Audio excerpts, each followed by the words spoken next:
hari berturut-turut tercatat sebagai negara dengan kasus harian tertinggi di dunia. Menteri Kesehatan turut tercatat sebagai negara dengan kasus harian tertinggi sebagai negara dengan kasus corona di tanah air.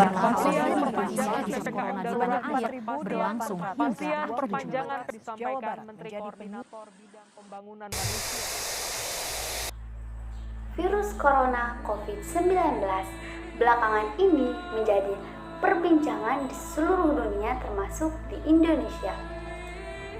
Resiko yang tidak kecil dan penyebarannya yang begitu cepat, ditambah kita tidak tahu siapa yang terkena virus corona. Namun, jangan panik. Kita harus melawan dan mencegah virus corona dengan memperbaiki pola hidup sehat serta memperbaiki rutinitas hidup kita.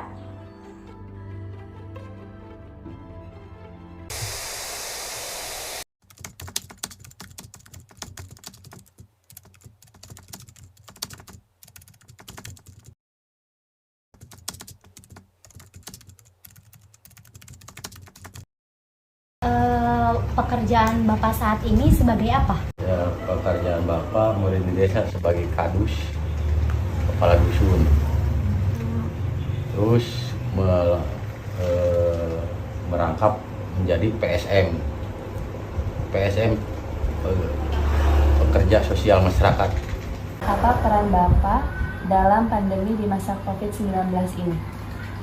Masalah PSM itu sambutan masalah COVID eta mah aya timna nyata tim Satgas COVID nyata bagianana aya deui anu eta dengan cuman sedikit insya Allah Bapak bisa ngajawab ya menangani COVID nya istilahnya kalau misal ada warga masyarakat yang kena COVID ya segera dibawa ke puskesmas gitu. Terus di puskesmas namun dia langsung bawa ke rumah sakit. Kalau PSM itu pekerjaannya seperti itu. Itu. Bagaimana langkah Bapak dalam menangani COVID-19 ini? Kalau Bapak mah sebagai PSM cuman membawa warga yang kena COVID itu langsung dibawa ke rumah sakit. Yang mengantar gitu. Kalau yang isolasi mandiri bagaimana Pak? Kalau yang diisolasi mandiri mah itu di rumah sekitar bahasa 14 hari, terus pola makannya ya biasa dianterin gitu warga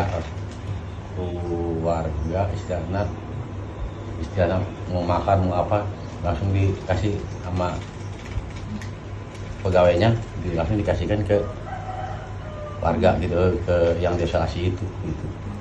Menurut Bapak, bagaimana cara mencegah penularan COVID-19 ini? Ya menurut Bapak mah mencegah penularan masalah COVID mah ya eta teh jadi menjaga 3M memakai masker, cuci tangan. Upaya Bapak dalam mengatasi dampak di desa ini selama pandemi bagaimana? Minum air putih biar banyak. Terus makanannya ya pola makan diatur lah istilahnya gitu. Bapak, apakah di desa ini sudah ada vaksin untuk COVID-19? Ada. Sudah banyak? Banyak. Kita aja 95%. Masyarakatnya ikut semua? Iya ikut. Nyampe vaksin booster. Udah. Di desa ini mana yang lebih rentan yang terkena virus corona? Apakah orang yang lebih tua atau orang yang lebih muda, Pak? Yang tua. Yang tua? Iya. Ya muda mah jarang. Iya. Kebanyakan kemarin tuh yang meninggal udah tua. Sekitar umur 40 ke atas. Kondisi yang Iya, gitu ke atas. Kalau yang muda Bang, enggak.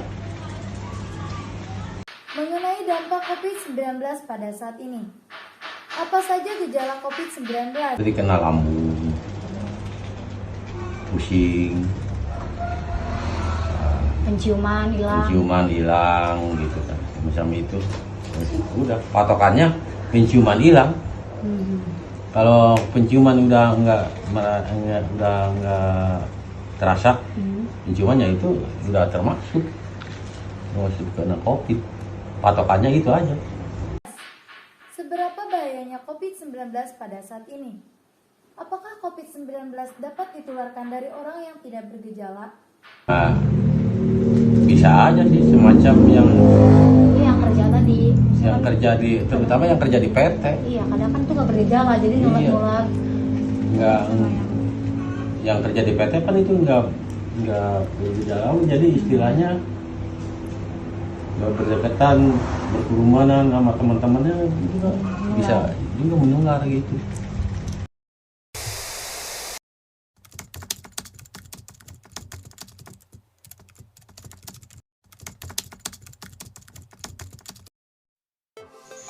Pola hidup sehat di masa pandemi.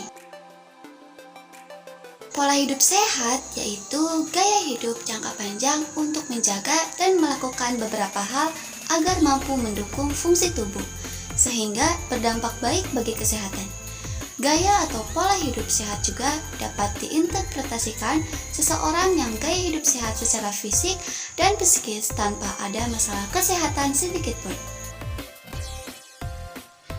Nah, langkah hidup sehat di masa pandemi. Yang pertama, patuhi protokol kesehatan. Yang kedua, mengatur pola makan. Yang ketiga, istirahat yang cukup. Dan yang keempat, olahraga yang teratur. Upaya dalam penanganan COVID. Yang pertama, apabila seseorang yang terkena COVID, maka PSM akan membawa ke rumah sakit dan langsung ditangani oleh tim medis.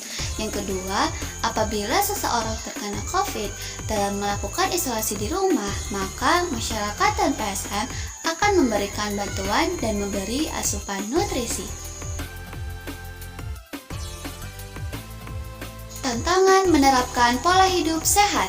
Salah satu dari karyawan pabrik tentu pulang membawa virus kepada keluarga di rumah, karena sebagian besar virus menyebar dari karyawan pabrik yang bekerja. Dampak pola hidup sehat di masa pandemi. Yang pertama, terhindar dari virus corona. Yang kedua, tubuh tetap sehat. Dampak pandemi COVID-19. Yang pertama, masyarakat terkena virus corona. Yang kedua, sebagian karyawan terkena PHK. Yang ketiga, beberapa orang meninggal dunia akibat virus corona.